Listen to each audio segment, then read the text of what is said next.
These are the Sunday recommendations for my free email list for May the 17th, 2020. If you sign up to receive an email every week, you'll have all the links that I mention in this. This week's blog post is on John Watts Jr.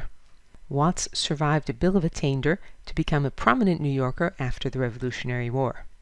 Second recommendation, Victor Hugo's Ruy Blas, 1838. Premise: a wicked nobleman, spurned by the Queen of Spain, gets his vengeance by ordering his servant to pretend to be a nobleman and make the Queen fall in love with, gasp, a commoner. The servant, Ruy Blas, turns out to be a more worthy man than the nobles and a better ruler than the king. Setting the play in 17th century Spain gave Hugo latitude to comment on the relationship of the monarchy to the people and on the need for political reform in 19th century France. In setting up the context for my current Hamilton project, which is on his financial policies, I was wondering how to convey the difference between life under the Constitution and under an absolute monarch.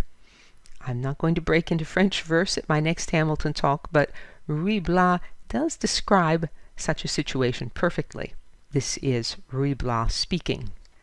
Under a canopy decorated with an imperial globe in Aranjuez or the Escorial, perhaps even in this palace, my brother, there's a man whom we barely can see from here below, whom we hardly name without terror, for whom, as for God, all of us are equals, whom we look at trembling and serve on our knees, before whom covering one's head is a signal honor, who with a simple gesture can make all our heads fall, whose every fantasy becomes an actual event, who lives alone and magnificent, and clothes strongly in formidable and profound majesty, and whose weight one feels over half the world. The third recommendation is the Ruy Blas Overture by Felix Mendelssohn.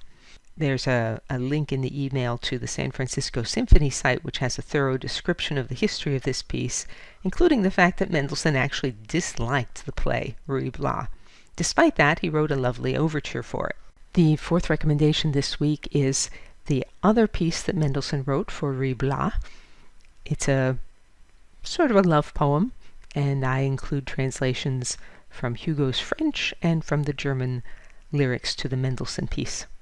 DianeDurantewriter.com has hundreds of posts on sculpture, painting, Central Park, and my many other obsessions. To join the free Sunday recommendations list, visit the URL online, or you can just email me. And you can say, "Well done, Diane," or support my work on a recurring basis and receive rewards by means of the tip jar on DianeDurantewriter.com. Thanks as always for listening.